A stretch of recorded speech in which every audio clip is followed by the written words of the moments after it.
संघर्ष और चुनौतियाँ। एक बार एक किसान परमात्मा से बड़ा नाराज़ हो गया।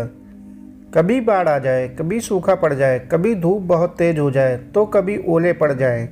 हर बार कुछ न कुछ कारण से उसकी फसल थोड़ी खराब हो जाए।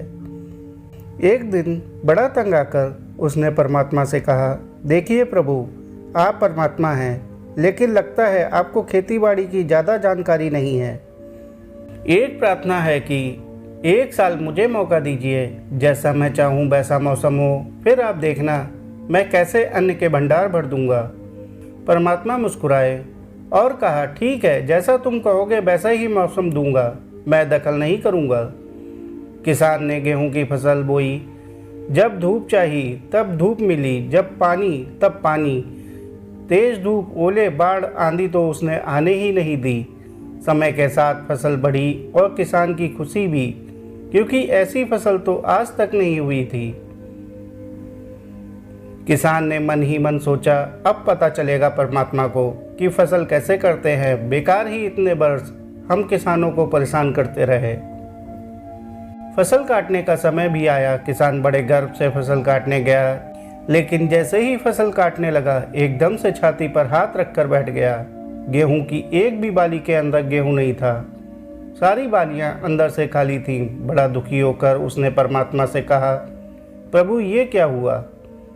तब परमात्मा बोले, यह तो होना ही था। तुमने पौधों को संघर्ष का जरा सा भी मौका नहीं दिया, ना तेज धूप में उनको तपने दिया, ना आंधी ओलों से जूझने दिया। उनको किसी भी प्रकार की चुनौती का एहसास जरा भी नहीं होने दिया। इसलिए सब पौधे खोखले रह गए। जब आंधी आती है, तेज बारिश होती है, ओले गिरते हैं, तब पौधा अपने बल से ही खड़ा रहता है। वो अपना अस्तित्व बचाने का संघर्ष करता है और इस संघर्ष से जो बल पैदा होता है वही उसे शक्ति देता है, ऊर्जा देता है, उसकी जीवटता को उभारता है। सोने को भी कुंदन बनने के लिए आग में तपने, हथौड़े से पिटने और गलने जैसी चुनौतियों को गुजरना पड़ता है।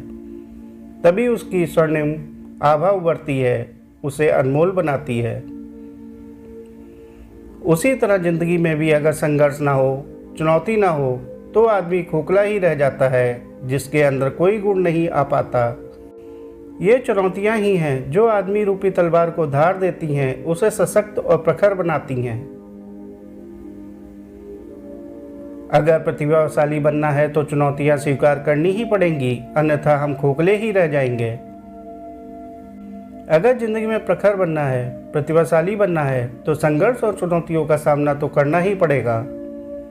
बिना संघर्ष और चुनौतियों के हम कभी अपनी मंजिल को नहीं पा सकते। यह भी एक परीक्षा है जीवन की, जिसके बिना हमें उसी तरह ज्ञान नहीं होता जिस तरह एक बच्चा परीक्षा दिए बिना अगली कक्षा में नहीं जा पाते। संघर्ष और जीवन की चुनौतियों का सामना तो इस धरा पर आकर श्री राम और श्री कृष्ण जी ने भी किया था। साथियों, कहानी को आखिर तक सुनने के लिए आपका बहुत बहुत शुक्रिया। कहानी अच्छी लगी हो तो कहानी को लाइक और चैनल को सब्सक्राइब कर लीजिए। धन्यवाद।